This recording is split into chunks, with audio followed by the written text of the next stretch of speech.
So welcome everyone to the workshop GDPR certification in practice. First of all, we would of course like to thank the organizing committee for this wonderful event and for giving us the floor to have these very important discussions. And of course to all of you who are here to listen to them. So this session will focus on the latest developments with regards to GDPR certification and accreditation. And as you can see, we have an excellent panel that will provide us with some more information and some answers to some very relevant questions for this topic. And these questions have a wide range, I would like to say. They start at the European level and they move all the way to the international, and we have many different perspectives. So you will listen to our wonderful panel talk about many things, including what is the added value of certification, how does it work, which are the differences with other compliance mechanisms, and of course, can it support international data transfers? What is Europrivacy? What is the European Data Protection Seal? And what is this scheme's in particular added value? Can it really reduce risks for all the parties involved, like data subject, data processors, data controllers? And on that, you will have this opportunity to listen to all of these very interesting topics, in my opinion, from very different angles. So with us, we have Alain Herrmann, the Commissioner for the Luxembourgish Data Protection Authority. So you will hear the Data Protection Authority view. You will also have the opportunity to hear from the actual data protection seal itself with Sébastien Ziegler, the chair of the International Board of Experts for Europrivacy. And at the same time, we have the accreditation perspective with Emanuele Riva, who is the Vice General Director of ACCREDIA, and at the same time, the chair of the International Accreditation Forum. And last but not least, we have the international perspective with Peter Kimpian, who is working for the Data Protection Unit for the Council of Europe, and he is specifically in charge of the implementation of the Global Data Protection Convention 108+, among others, as I understand. And without further ado, I would like to give the floor to Alain in order to provide us more information on certification under the GDPR and its added values against other mechanisms.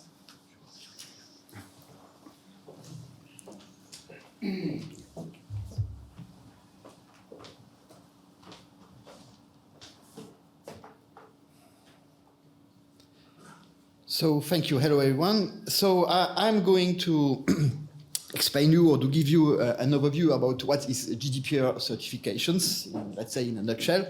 There are many things to say about it, but I will try to make a high-level summary.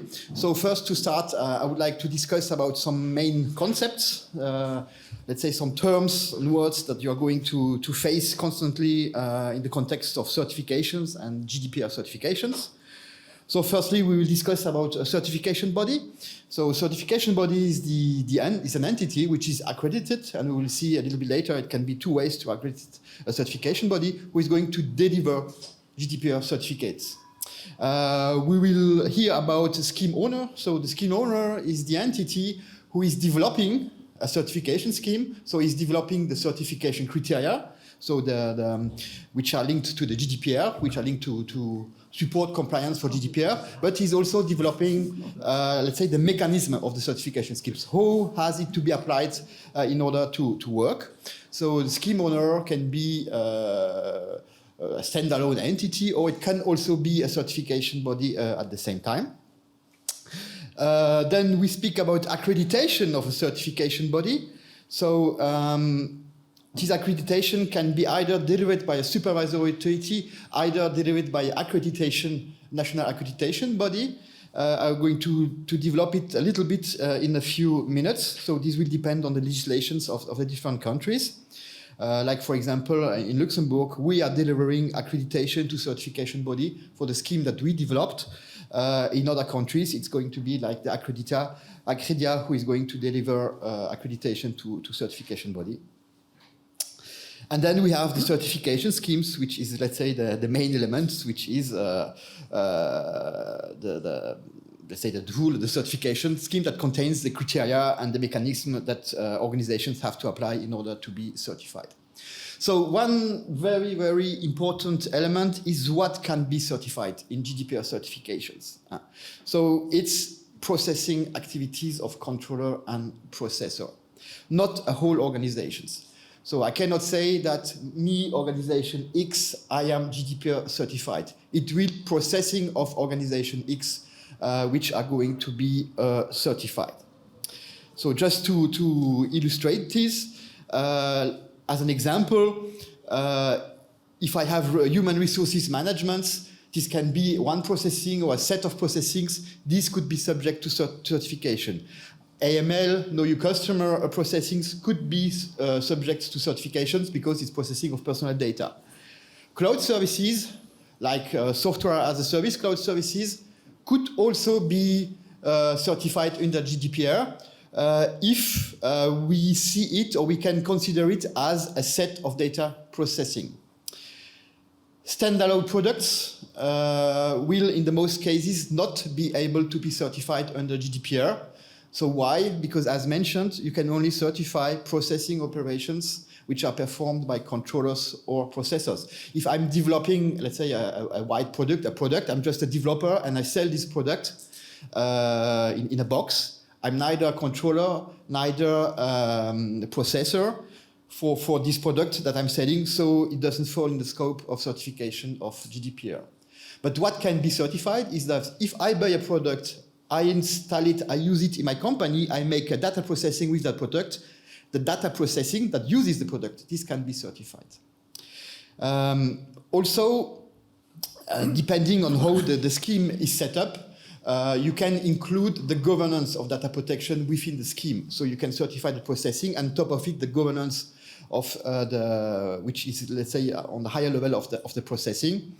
But the governance alone cannot be, let's say, the only object of GDPR certifications.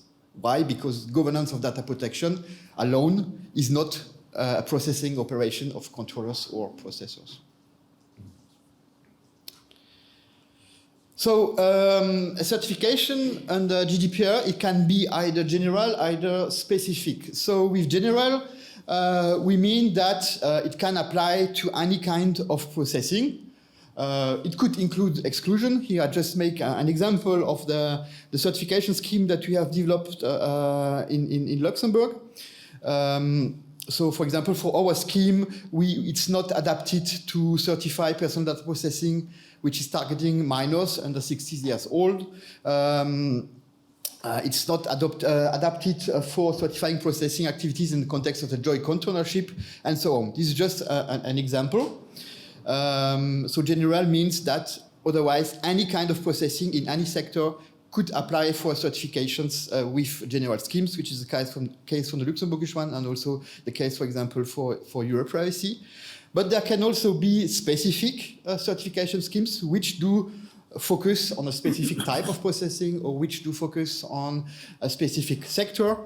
Everything is open, is possible and open there. So, and then there are two, let's say, type of scheme there. There are the national certification schemes.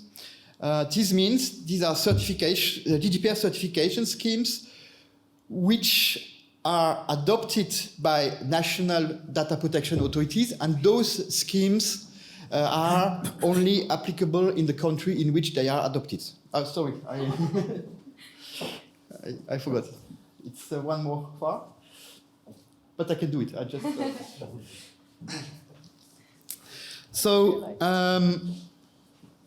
So those schemes which are national are only recognized by the data protection authorities in their own country. Now, this is, for example, the GDPR CARPA scheme from Luxembourg, which is adopted by the Luxembourgish authority and applicable for Luxembourgish supervised entities.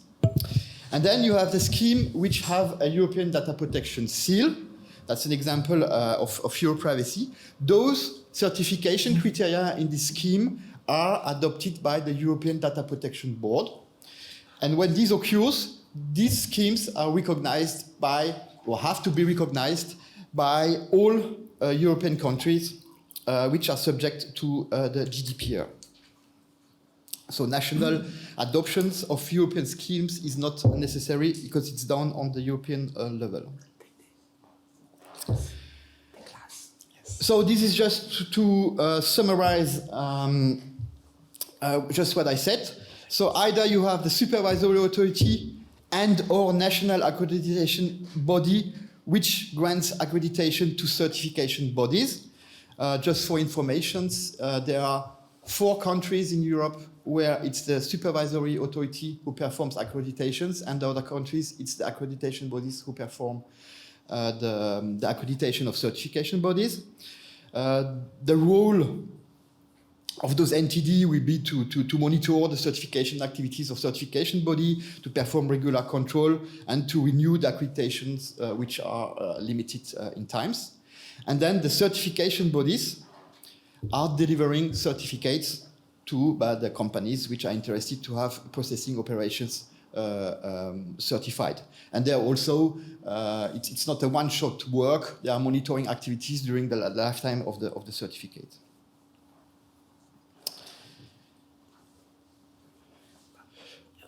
So there are also 2, for the moment there is one kind of certifications, is certifications under Article 42, which is the one who mentions certifications of process activities from controller and processors.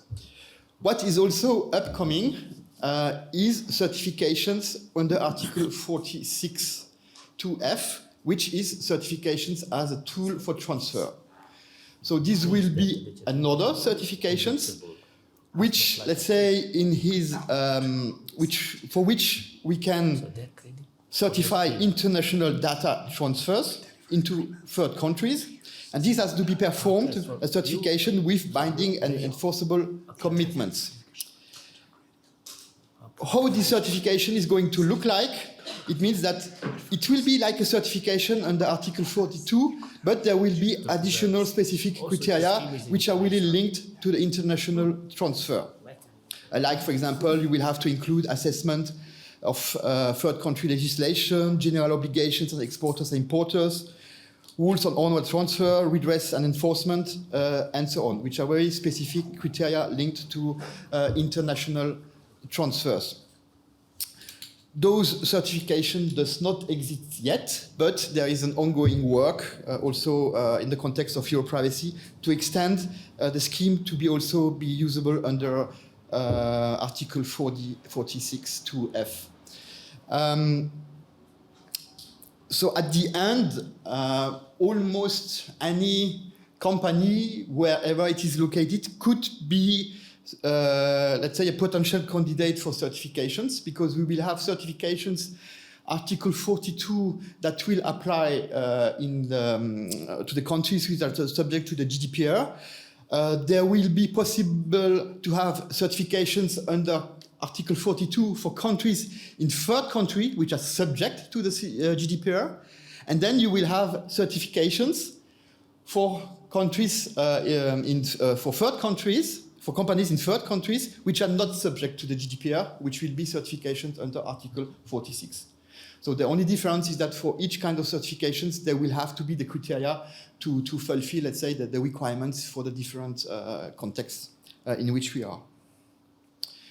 There's also, if you want to have more information, there's guidelines from the EDPB, which is the guidelines 07/2022. On certification for, as tool for transfers, with more details about that. So, what are some advantages of GDPR certifications? So, for a specific scope of processing operations, so companies, organizations, associations, public authorities, or whatever organizations, it will allow this entity to respect of a set of data processing requirements defined in the certification criteria. So it means that the certification criteria, as they are adopted, as they have been subject to opinion of the GDPR, their effectiveness will be, the effectiveness will be, let's say, recognized. It will promote transparency and compliance to the GDPR. So this will also be created kind of trust for companies with the processing of personal data that they are performing. It will enhance the ability of data subject to better gauge the degree of protections offered by products, service, processes, or system used or offered that process personal data. And it will allow to demonstrate of trustworthiness towards business partners and or towards data subjects. What we see and what is happening is that companies who are processors who are providing, let's say, services which include personal data, they have a great interest of data, of Gdpr certifications, because it will allow them to demonstrate to their customers, which are controllers usually, that what they are doing with personal data is compliant with the Gdpr and that they can trust in their services. One other element that Gdpr certifications will bring is it will allow to, let's say, set up, or even will require to set up management of data. It means that when you apply criteria of Gdpr certifications, you will have to organize, you will have to have control over the data that you are processing. And with all the upcoming acts like the DGA, which is already there, or the Data Act, or the AA Act, or any future, let's say, legislations which deals with data, this will be a huge value to have control over this data. Because if you don't have this management of data, it will be almost impossible to comply with all these legislations. And also, as a company, to have control over your data is very, very important, and it's also something from which you can create some added value out of it. And also, one advantage or one positive effect of certifications is that the entity who requests certifications will become auditable. Because in order to demonstrate that you are fulfilling the certification criteria requirements, you will have to be able to provide documents, you have to be able to show how things work, you will have to provide evidences. So it means that you will have a very controlled, to set up a controlled environment, which will also have, let's say, a beneficial effect in case you are subject to an investigation, for example, from any entity from those acts, because you will be able to easily show what you are doing and how things are working.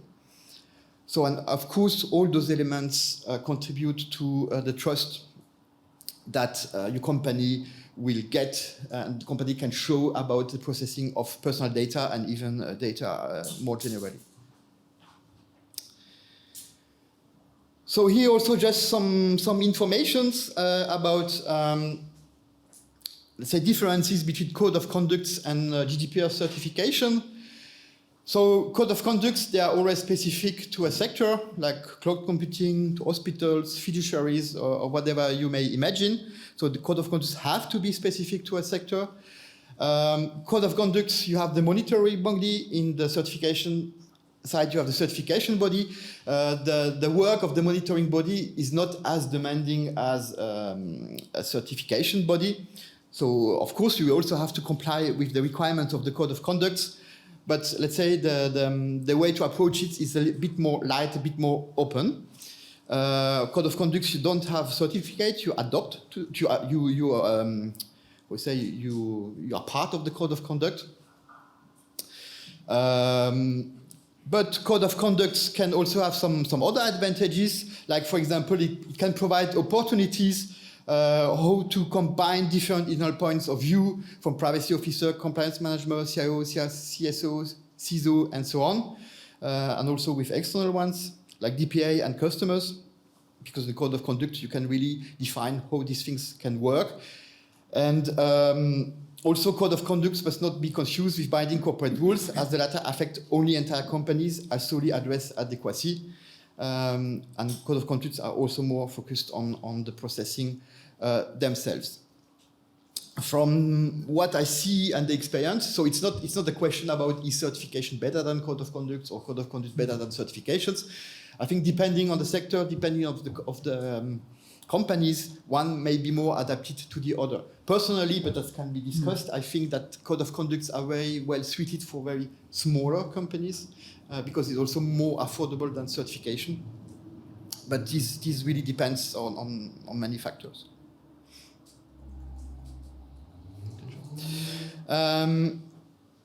So, and differences between binding corporate rules or standard contract clauses versus certifications. Well, those tools for transfer of personal data, there is no third-party control about the implementations. So BCS or SCC, they are reviewed, they are either agreed, adopted, and so on. But the way when the companies implement them, there is no external control on it, which is not the case for certification, as there's an external control. And BCS are more about personal data protection policies. SCCs are contracts. So of course, with those tools, we don't have the, let's say, the technical and organizational measures to be implemented, which are checked, and they even may not be in those documents. So certifications can also bring some insight and checks on operational effectiveness. So it means that what I implement, does it really work as it should work? And that's it for an overview of all the certification, let's say, area and code of conduct. Excuse me, there was a slide there with reference to the GDPR's Article 46. Could we see that? Yep. Oh, okay. So as I mentioned, there will be two certifications models, let's say call it like Article 42 and Article 46 for international transfer, the 46. But in fact, to make it very high level, Article 46 certifications for international transfer will be kind of Article 2 certification with some adaptation because we are in third countries, with those elements that are listed here that have to be included in that kind of certifications which are specific to international transfers. So yeah, I don't know if this is working. I think it is. Thank you very much, Alain. I think this has been very useful in order for everyone to be on the same page regarding certification and how it can actually be used. And I think with that, we can move to a more specific example of how this has already been put in practice. Sébastien, would you like to take the floor and provide us some more information regarding Europrivacy? Yes. So let me see for the slides.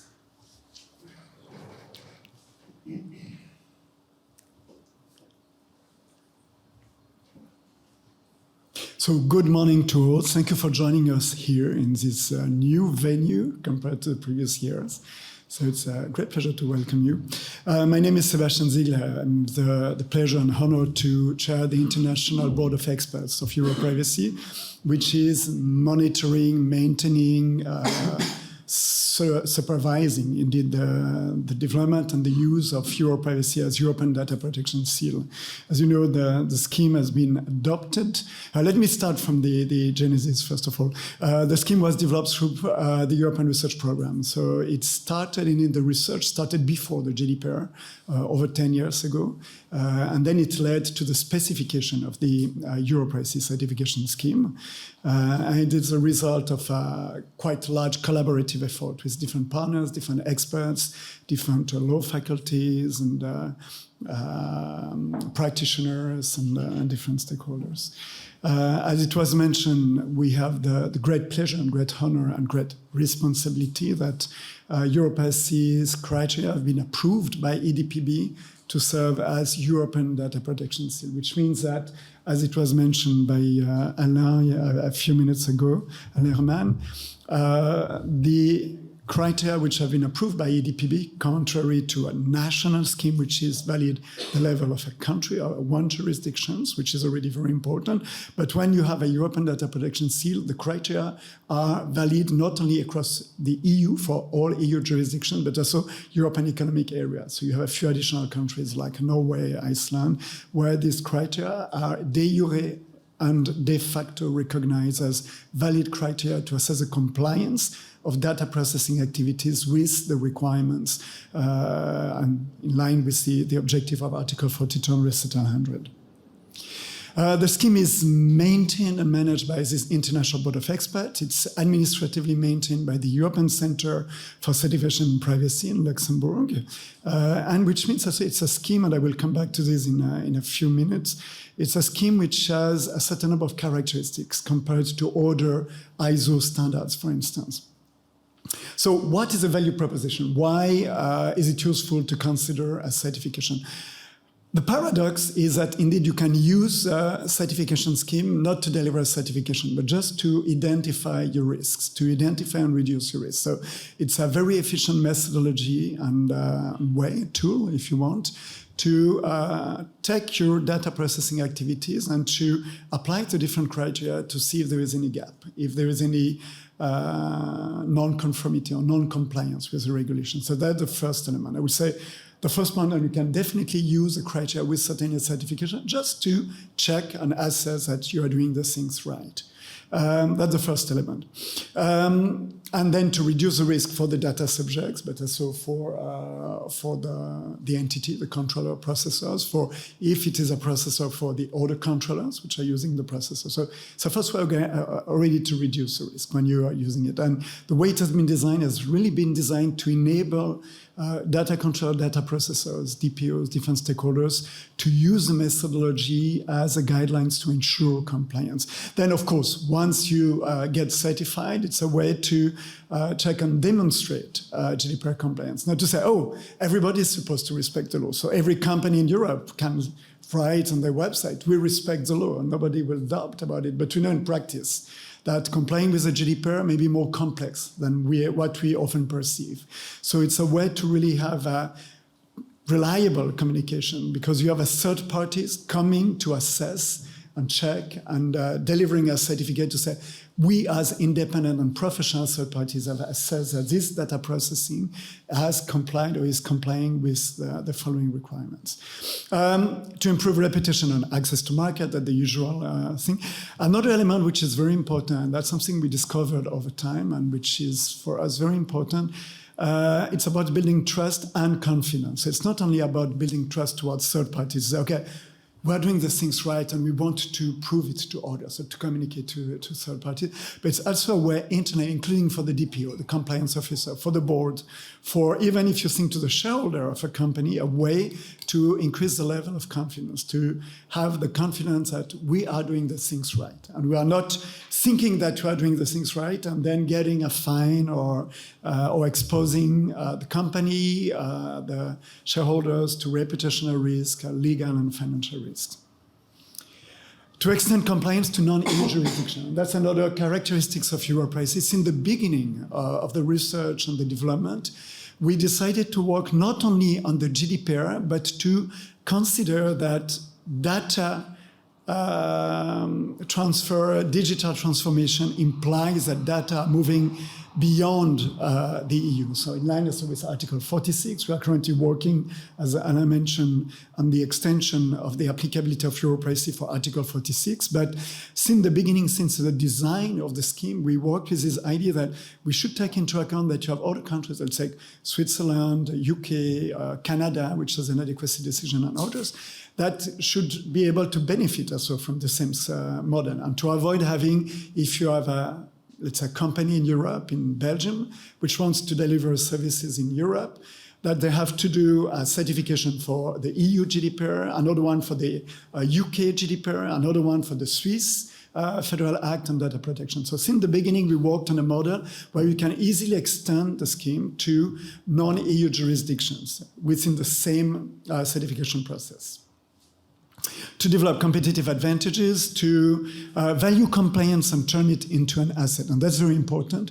As for those of you who are working as DPO, are involved in the compliance aspect for either public administrations or companies, you know that the work of a DPO is often very frustrating because you do a lot of work, you're sweating a lot, you're stressing a lot, usually as a DPO, to make things right.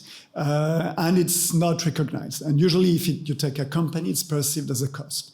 The board will allocate some financial, some budget to it to say, we have to do it, but it's perceived as a cost. So usually the board will try to minimize what is given to the DPO. We give enough, but no more than that, because Honestly, it's not as what they name source or center of profit, so there's no reason to give too much. Usually that's the way it works. And what is very interesting with the certification, it's a way to value the compliance. It's a way to show to the board, to the decision maker that no, it's not just something you have to do, it's an opportunity for you. It's worth investing, giving resources to the compliance, because it's a way to acknowledge, to recognize, to turn something which used to be perceived as a cost into what we name an intangible asset from a management perspective. So something which can be valued. It's a way to maybe create new revenues for the company. It's a way to enhance the valuation of the company if it's on the financial market by demonstrating that you are really investing to do things right and that you have evidence that you are doing things right. Of course, it's not a guarantee, absolute guarantee, but it's a way to change the perspective on compliance and to turn it into something valuable. Then two is cross-border and processors data transfer. As you know, for instance, Article 28, you have the responsibility as a controller for the data processing made by your processors. So you choose processors, but you're responsible, you are liable. So what you have to do is to do due diligence. You need to check, control, and assess. And that's quite complex, that's quite challenging, in particular if you have many processors. And one way to, an alternative which is provided by the Gdpr is to say, okay, either you do it yourself, or you can use a certification as a means of demonstrating that your processor has adequate technological and organizational measures in place, which means that instead that each controller will check the same processor many times, you can have professional certification body will apply all the criteria to check, is it really compliant?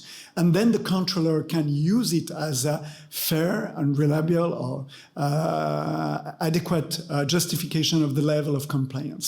So we're also to make things more efficient, more systematic, more to have really professional auditors coming. So you don't have to do it necessarily yourself. And that's also an important difference. And finally, another element as a scheme is designed to assess the compliance with the regulation, as it is stated in Recital 100 on Article 42. The scheme is not designed to be made available, to be frozen for 5 years. In 5 years, we will review it. We have a continuous monitoring of the scheme. So whenever there is a jurisprudence, Schrems 2 was a very good example. When Schrems 2 jurisprudence was published, we directly checked the decision, analyze the decision to see if it would have an impact on the criteria. And we identified there were no change required in the criteria, but in some of the guidance for the criteria for international data transfer. So we have this continuous monitoring, which enable that. So if you are using the scheme, you will be informed if you identify any change in the requirements. So it's a kind of agile model compared to a fixed scheme that is revised only time to time. And then finally, it's legally recognized by all EU member states. So fundamentally, it's a process to reduce the risk for all parties, for the data subjects, but for the applicant, so the data controller, data processor, and for the other parties. It's a methodology also to document your compliance, regardless of any certification. And then when you certify, it's a way to value your compliance. What does an applicant need? I will go quicker on the last slides. It's to comply with the data protection law. It's fundamental. I mean, again, the certification is not a window dressing exercise. It's really something which is here to build trust, which means that it's really designed to ensure an effective compliance with the requirements. To have a DPO and a record of data processing, so it's not always mandatory, I mean, for small SMEs, but in the case of the certification, we decided that these two elements are mandatory. We need to have someone in charge of the compliance in the company or public administration. Otherwise, we consider it doesn't work. It's not reliable. And we must ensure that the applicant knows what kind of data it is processing. That's why also the data processing, the record of data processing is mandatory. And then you need to document the compliance of your data processing with the criteria.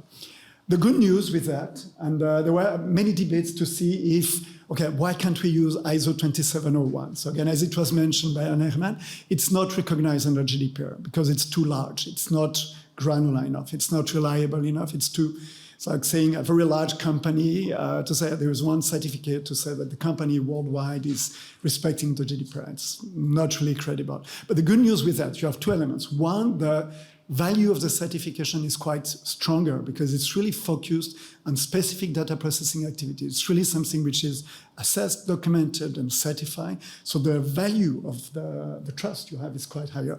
Second element, which is very important, that you can then focus on your priority data processing activities. You don't need to say, I need to be perfect everywhere to start getting certified. You can say, okay, where are the largest risks for the data subject or for me as a company? And then to focus on this data processing, to focus on them, document them, certify them, and little by little extend it to what is relevant for you. So it's more agile, more precise, more specific. The way it works, you start by documenting the compliance to reduce the risk. You certify your compliance again to value the work you have done and the value of your compliance, and then you maintain. You have to maintain the compliance over time. And that's, again, the idea is also to make the GDPR compliance more enjoyable. And sometimes people smile when they see it, but it's really one of our ambitions. We consider that compliance should be as easy as breathing air. It shouldn't be something which is a source of fear or stress. It should be normal.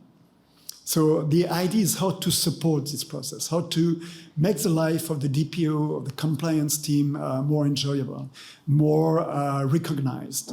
How does it work? So another element that it's not that if you want to start certification, that's something completely new. You have to develop. It's really about anywhere you have the GDPR, you have to comply with the GDPR. So you already have in place most of what is required to be certified. Then you need to demonstrate the compliance with the regulations, so to do all your internal due diligence, your compliance plan, and so on. And then you document again to reduce risk, and you certify. So it's really a continuity. And you can stop. You don't need to certify, but you can use the same process just to transform what you have done, all the effort you have done to comply, to value them. And that's something very interesting too, because again, compared to other exercises where you need to start on something completely new, most of the effort for certification is done before the certification. Again, to ensure that you comply with the regulation. So most of the effort is before. Of course, you still have to do some work for the certification. You need to identify, you will identify non-conformities, so you need to address them, to do the work for that. But globally, what is interesting that as you've done a lot of work before, it's a way to value it. So there is a way to, again, to transform what has been done in something which is recognized and which is accepted by all stakeholders. There are a certain number of resources that we make available, against not only offering criteria. We have an online academy, you have a public website where you find a lot of information, community website where you have all the resources, templates, guidelines, handbooks, analyze on the complementary national obligation per country, and so on. Again, the idea is to make it really user-friendly. We have what we name as a welcome pack, which is a bundle of online services for companies which want to start. It's not mandatory, but it's a way to have a whole set of services for the DPOs and so on. And the way it works usually, you will apply, and then Emanuele will give more details on the process for the accreditation. But you can either apply on the website, and we can share your request with different official partners who can come back to you with an offer. But you apply, you receive an offer, there is no cost. Then you document the compliance with the support of law firms or third parties, and then you get a certification body to certify the compliance, and then you maintain. The other way is to do it yourself. It's more work on your side. Then you need to learn how to use the scheme. So you will go on the academy usually to do at least the implementers course. Then you will access the community website where you have the resources. But still, you need to have a certification body, which is accredited or agreed under Article 43, to come and deliver the certification if it considers that you complied, your data processing complies with the requirement, and then you still need to maintain. So different ways. And as it was mentioned, again, bear in mind that under GDPR, you have these two aspects. You need to have criteria which are recognized under Article 42, and you need to have a certification body which is accredited or agreed under Article 43 to deliver the certificate if you want the certificate to be recognized and valid under GDPR. So I will skip this one. That's it. Thank you very much. Thank you very much, Sébastien. This was a very thorough analysis of the scheme. But there are still questions remaining regarding how exactly does a certification body get accredited? How does that work? So, Emanuele, yes, okay. Please. Okay. Slides, please. Good morning, everybody. I'm Emanuele Riva. I'm the Vice General Director of ACCREDIA. ACCREDIA is the Italian national accreditation body. And in this moment, I'm the chair of IF. Now, I will explain you in few words what is. I've seen Alain that already made a list of the actors. I will try to summarize, introducing new actor, new player in the list. So the scheme owner, as just already we had Sébastien, that is Europrivacy in this case, but of course you can have also other scheme owners. The certification body is the body that issues the certificates. Accreditation body is the body, Article 43, that deliver accreditation in the country where is the accreditation from Regulation 765 or the Data Protection Authority in case of Luxembourg and other few countries in Europe.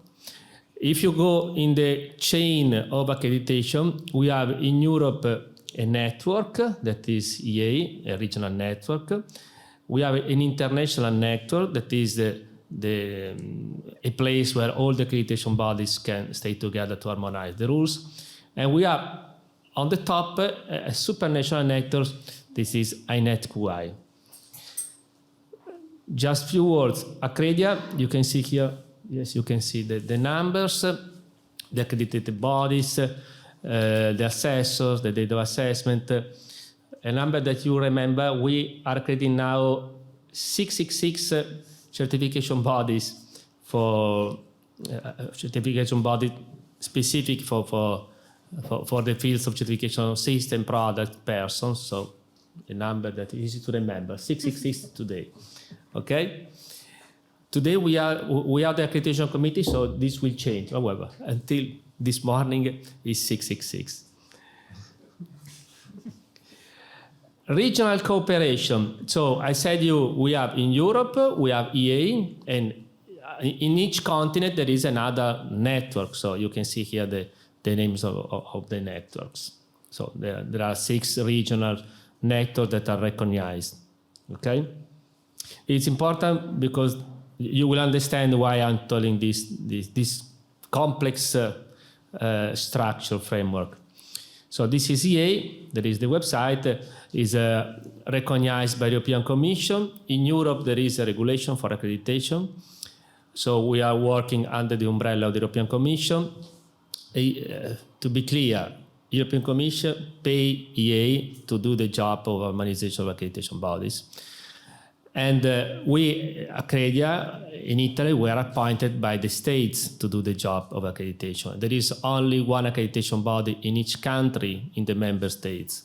So there is no competition between accreditation bodies. It's more or less like the data protection authorities. One data protection authority is in each member, so the mechanism is similar, okay? This is IF, the international network that is trying to harmonize the job of all the accreditation bodies, okay? This is the world coverage of the network today. INET-QI, this is the next steps. It's important because on the real top, there is this organization that includes different bodies. No, this is the previous one. Okay, different bodies like WTO, UNIDO, UNECE, World Bank, ISO, ILAC, IF, and so on. It's important because accreditation is there because the TBT agreement, so TBT agreement 1995 is a document issued by WTO that recognizes the value of accreditation, standardization, conformity assessment in order to reduce the barrier of trades. So this is why we are talking about accreditation, why there is a regulation in Europe, why Gdpr recognizes the value of accreditation. This is because WTO recognized the value of this mechanism in 1995 with the TBT agreement.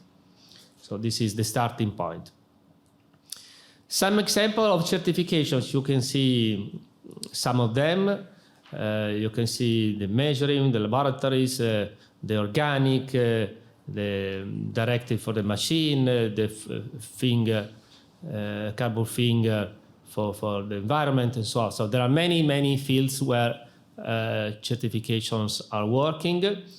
We just in Italy, we are working with more than 500 schemes, 500 different schemes. GDPR is one of the 500, so there are plenty of different activities in certification. So this is the recognition I told you before, and also this important recognition by UNICE in 2016. So this is the starting point. Coming to the rules, just one slide more technical. Each certification body has to work according to different rules.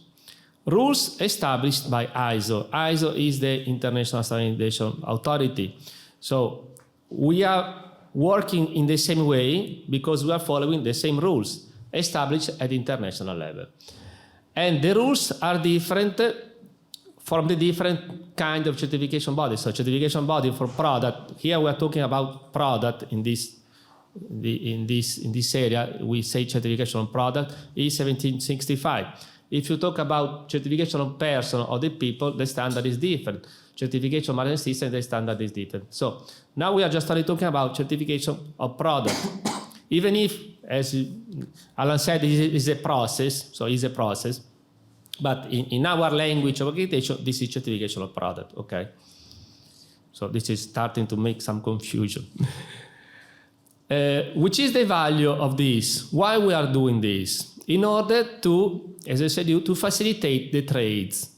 So this network guarantee the movement of the goods and the movement of the people all over around the world. So, and WTO use this to reduce the barriers, to allow you can buy something relying that is the same when you buy something here or in Japan or whatever. Or I give you an example that you understand very well. When you are ill and you go to the hospital and you do a blood exams, the result has to be the same here, in Italy, and Japan. You cannot be in good shape here and ill in Japan. So you need the test has the same result. So this is at the end, the aim of this mechanism, to have the same result for the blood examination of the blood and for car inspection or for the GDPR. So this is the goal of this mechanism. And this allows the mutual recognition of the activities. In one picture, you see the complexity. Only for certification, we are, now it's 2020, more than 10,000 different certification bodies. So the complexity is to guarantee that these 10,000 certification bodies are working in the same way. This is the complexity, okay? Schemes. In order to behave at the same way, we need to have the same rules, the same criteria, the same scheme. So Europrivacy has the responsibility to set the rules for these schemes and also to explain the rules, to make the trainings. Also, you said before, there is an academy and so on. So this is the goal of the scheme owner. They have to teach to the 10,000 certification body how to do the job. And we, as accreditation, we have to verify if the certification body are fulfilling the rules that they set. So they set the rules. We have to check if the rules are followed by the 10,000 certification body.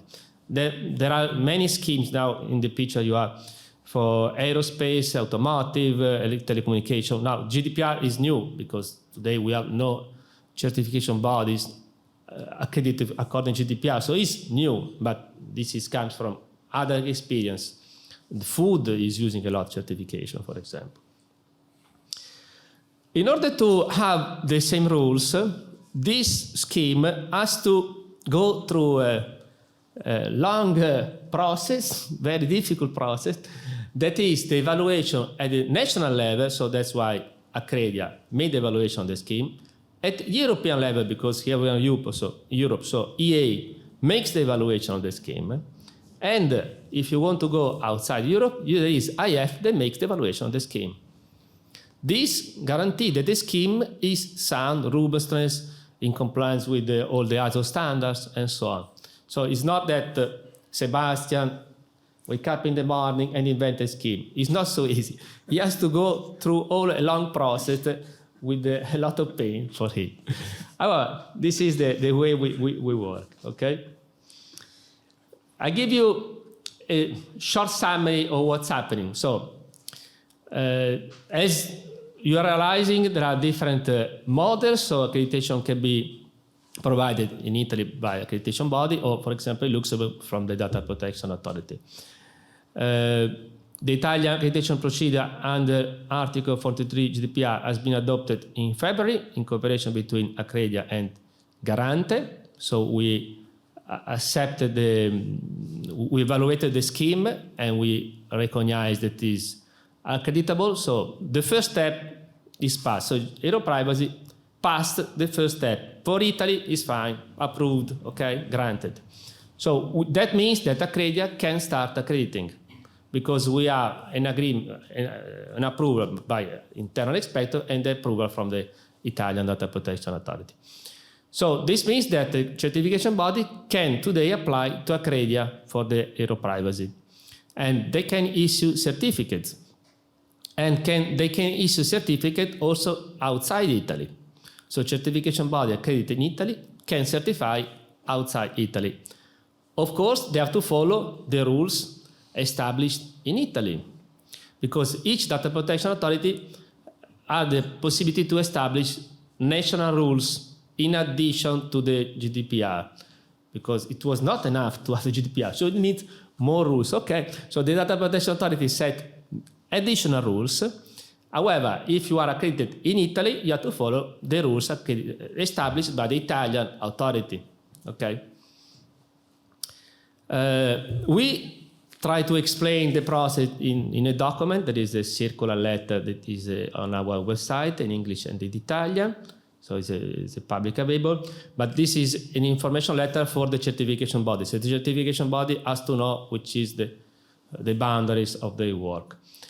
And this is important because they have to know exactly which is here you can see here on the screen the rules established in Italy from the Garante for the accreditation, because we have to use, as I said, 1765 to accredit the certification body, plus the rules established by the Garante. Here you see the resolution of the Garante with the specific details that they have to follow.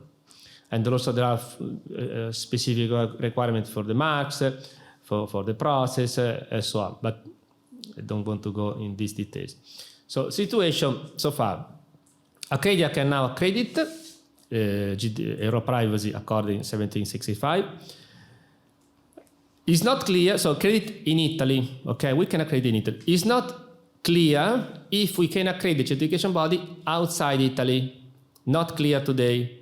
So because we have to understand from EDPB if this is possible. This is because the local authorities, national authorities cannot accredit outside the country. So Luxembourg authority can accredit just only in Luxembourg. So consider that they have these rules. Do we have also to follow these rules? Because normally, for other schemes, for automotive, accreditation body can accredit wherever there is the certification body that is interested, if the local accreditation body is in favor. So if we are in a normal case, we are here in Belgium, I could ask to BELAC, the Belgian accreditation body, are you okay if I accredit this certification body in Brussels? They could reply, no, I do it by myself, or they say, okay, you can do it. So in the other scheme, it worked like this. In GDPR, we don't know because there is a different environment, different rules. So it's not clear so far, okay? But at least it's clear that we can accredit certification body in Italy. Now, next step is certification body in Italy. Where this certification body can certify? For sure, it can certify in Italy. For sure, it can certify outside Italy if the decision of the certification is taken in Italy. And they have to follow the rules established by the Italian Data Protection Authority. So Italian certification body can certify in Italy and outside Italy, following the Italian rules, to keep it simple. In the other cases, this could be considered not acceptable for GDPR. Okay? If we accredit a certification body outside Italy, this is not valid for the GDPR. Okay, this is voluntary. It's out of the scope. It's not considered. Today is not considered a valid certification for GDPR. It's better than nothing, of course, because, as I said, there is a reduce of risk and so on. But legally, that certification is a voluntary certification. It's not GDPR compliant. So today, only certification body established in Italy can be accredited. All the others today are not compliant with the GDPR. Competence. We also had a discussion regarding the competence. What happens if I come here, for example, a certification body, a certified company here in Brussels? Which is the competence required to the auditor? Do they have to follow the competence criteria defined in Belgium, or do they have to follow the competence criteria defined in Italy? So this is, it happens if I have a certification body, Italian certification body, that works outside Italy. If they works outside Italy, which is the rules they have to follow for the competence of the people? And today the understanding is they have to follow the rules established by Italy. Okay, because they're accredited in Italy. So Italian Data Protection Authority established some rules for the qualification of the people. So you have to have minimum years of qualification, pass some exams. Also, people have to follow these rules. They don't have to follow the rules established in Belgium by the Data Protection Authority in Belgium. But of course, they have to know the local legislation. This is normal. So local legislation has to be known, but they have to follow the additional requirement, if any, established in Italy because they're accredited in Italy. This is easy to see, but a lot of discussion, a lot of meeting to arrive to this conclusion. Okay? I think that is the most. Okay? Open for the question and what else. Thank you.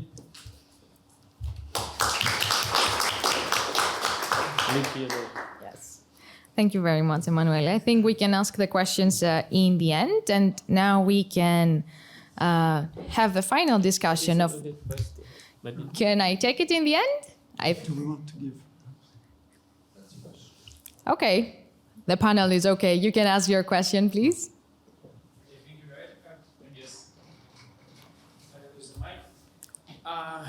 Hi, my name is Timur and I'm a DPO one of the company. And I'm wondering, guys, have you ever done any study that demonstrate consumer confidence if someone has this seal or made this certification? And the first question. And second one, does this certification implies any internal sanction for non-compliance of the members of your staff?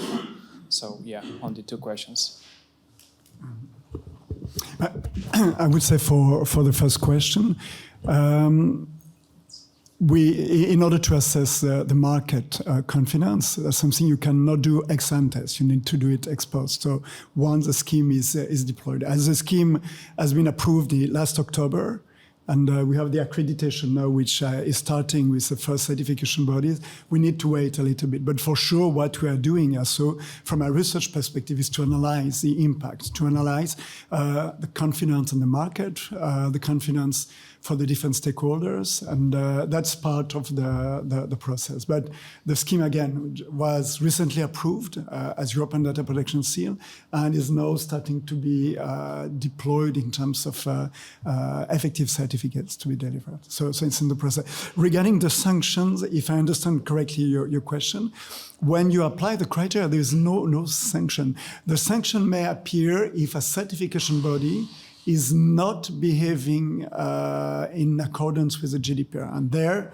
is a liability for a certification body. For instance, it's like a certification body which would start delivering certificates per complacency.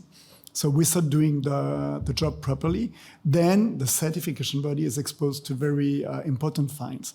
But as long as you are using the criteria, there is no risk in using the criteria. You can really use it to assess your compliance. And then if the DPO or the compliance office decide that identify something which was of wrongdoing, that's another topic. It's not part of the scheme. Then you can decide, okay, maybe the person was not qualified or should be trained or whatever, but there's no connection. So there's no risk to use the criteria. But once you deliver the certificate must be based on an adequate use of the schemes. That's what Emanuele mentioned when saying that the National Accreditation Supervisory Authority or the National Accreditation Authority is here to ensure and to monitor that the certification body is really walking the talk and following the rules. We have a discussion in Italy because if a certification body realizes that a company is out of the law, there is a huge infringement of the law from the company and the certification. Is it the responsibility of the certification body to inform the authority or not? So this is a discussion. It depends who put the question, you have different answers. So it's not easy to solve because there is a confidential process between certification body and the client.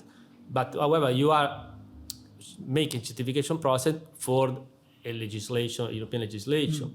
So there is also a public interest, in this. So it's not easy to reply if we also, as an accreditation body, has to inform the authority if there is a big... We reach an agreement with the Italian Protection Authority that if there is big problem, you have to tell them. If there is problems, peanuts, forget it. But if there is something that is serious, we have to inform the authority. So this is to take in consideration. I don't know if you have time, but maybe. Oh, please. But the organization who gets a certificate, it could be sanctions also if he misuses certificate. There's also in the entire mechanism, there's also a complaint mechanism. So you as a data subject, customer of the company or the certifications, you could lodge a complaint. And if it comes out from an investigations that the company who has a certificate is misusing it or is not following criteria, it can be sanctions under GDPR, also by the supervisory authority. I hope this covers the question. I think there was one more that I... Hi, my name is Niels Sindal.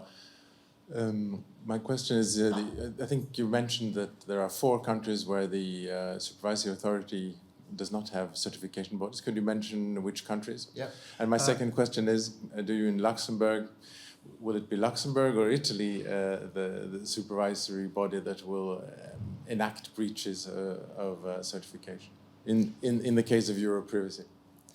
So the 4 countries are Luxembourg, Austria, Lithuania, and Norway, if I'm not wrong. But just as information, let's say those countries, they are acting under Article 42.1a. The other ones, which are accreditation body, are 41.2b.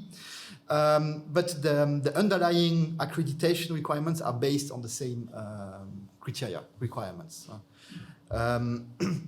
But those authorities do not act under the regulation 765 of 2008. And no, it's the national SA of the companies or certificate who are the supervisory authority who are going to do the enforcement. So we are not going as Luxembourg to say something or Italian company which has a certification in Italy. It's each country which remains responsible for its own companies. I'm sorry, what was the 4th? You said Luxembourg, Italy, Norway. No, Luxembourg, Austria, Norway, and Lithuania. Thank you very much.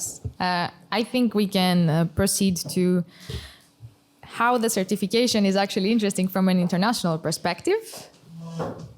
So Peter, you can take the floor. Yes, thank you so much. I was very happy to have the questions because this is the main purpose, right? That discuss all the details. And where I'm coming from, this is, of course, might be seen or might feel a little distant to the actual rules. And well, you will not be wrong in guessing that I will not discuss practical procedures and detailed rules, but I wanted to give you some flavor how important what you are doing, what you have been explained that others are doing and you are doing in your respective job. I understand there are DPOs here in technical community and practitioners are doing are important at the international level.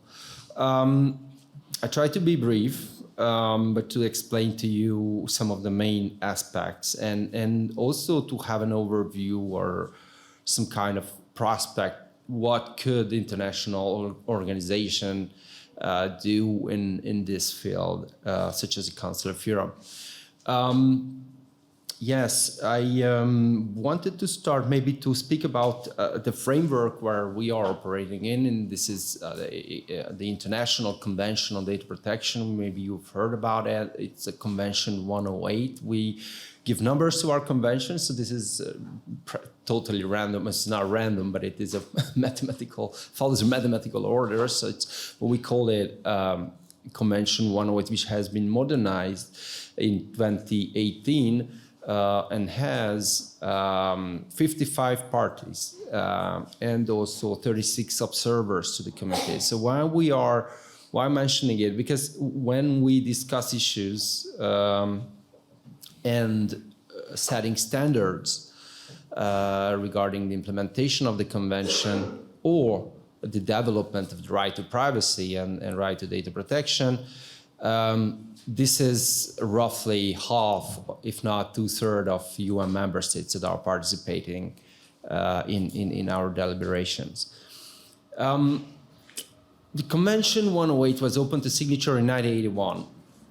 It was the first legally binding instrument to a large extent also in Europe. So it was, I think, two national data protection legislation that was adopted in national member states, in Germany, and I think in Sweden. But it was a very early data protection legislation, which is not only on data protection, the protection of personal data, but protection of privacy and other human rights as well. So it has a very broad scope and wide area of implementation. Why I'm saying this? Because it has two main objectives. One is protecting individuals, and that time at the 70s, because it was drafted in the 70s, I will not go into history, but it was more like protecting information. Second was the free flow of data, because like-minded countries, and now I refer a little bit to the history, it concerned basically the Western Bloc in Europe, wanted to have an international convention based on which they can share freely information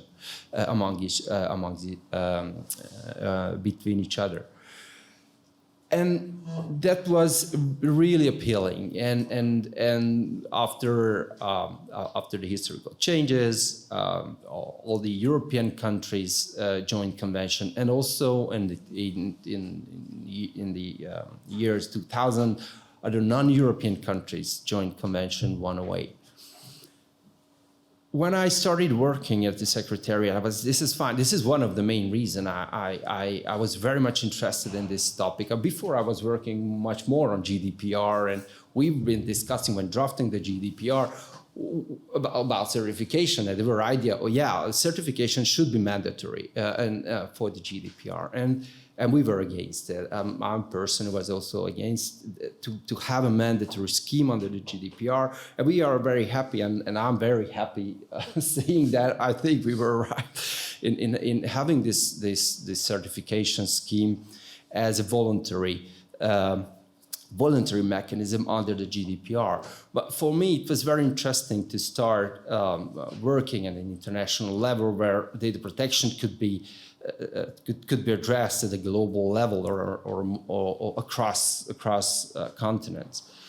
But what I started to open drawers in my office and then start looking at the situation between our member states, I found out that even between our member states, the free flow of data is just on paper. And even we have data protection authorities prohibiting the transfer of personal data to another state party to convention one way. And then, of course, that was a problem because the convention was created to ensure free flow of data between parties and outside of the parties as well. It has a very thorough mechanism for data export before the GDPR. I have to say that. But when I studied all this, I found out that it is not happening. It is not happening in practice. And then when we went along, we have been facing and also we have been told very dramatic situations and also cases where it has caused major drawbacks and major accidents and also terrible situations. So I'm not entering into very much into details, but what I'm trying to say is that it is nice to have all these legislation, even at the international level on paper, but it is another thing to do and to establish the conditions for data transfer in real life. And what is the sine qua non of the data transfer at the international level, even among member states, is trust. And this is what we have been discussing here. This is what we have started to looking at.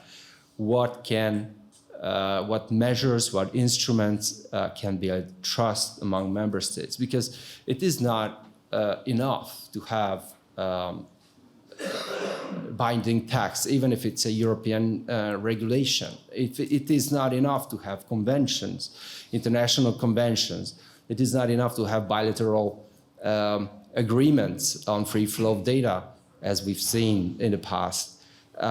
We need to build trust on a daily basis. And certification mechanism, and I'm coming to that in a minute, serves this very specific purpose, which we are very keen on assessing how we can integrate to our daily operation, how we can help our member states, the member of the committee, to build trust and to use these mechanisms. What I wanted to say regarding this is that the committee has started already delivering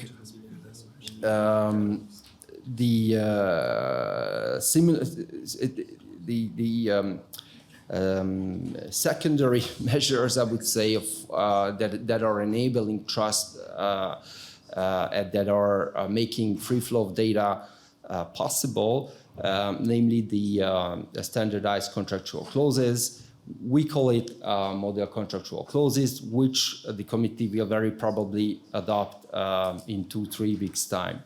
And once this is done, I think there is a huge potential, and I'm very convinced that the committee could look into what we have been discussing here, what would be certification criteria at international level based on a convention that could be used not only for within the member states, but also for exporting data outside of the member states. We have been, and we are not only operating within the European Union. Of course, European Union is a huge market and a very lively economy. But if you and there are countries that are very interested in joining or joining Convention 108 to have an easier access to the European market based on the adequacy decision, and what the recital 105 says on the GDPR, that Commission has to take into account the membership to Convention 108 when assessing a country for an adequacy decision. So that's totally there, and it is a very pragmatic point of view. But what we also find out that a telecom company in Ghana, in Senegal, for instance, would more likely send data to Nigeria than to the European Union, for instance. So they are so very much interested in all these instruments and all these trust-building measures based on which they can export data, and they can have a more trusted flow of data for the companies, or not only for the companies, because if I am adding to this, which now I think would sound a little bit science fiction, but what Sir Herrmann said, that it can be used also for authorities, public authorities, that can be really of value for international cooperation in many fields. So I think I will stop here. I have also some points how this could be made technically and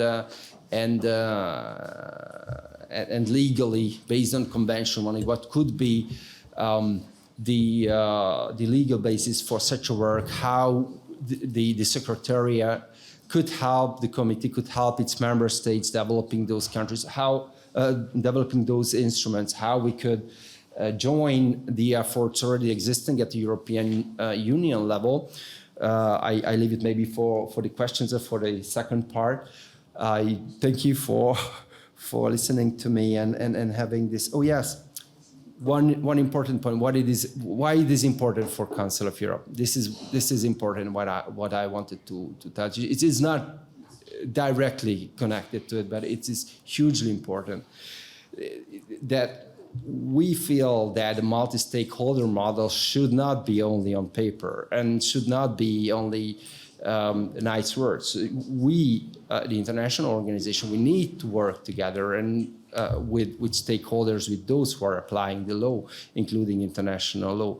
So this is why I really I'm grateful for this opportunity to engage with you, to meet with you.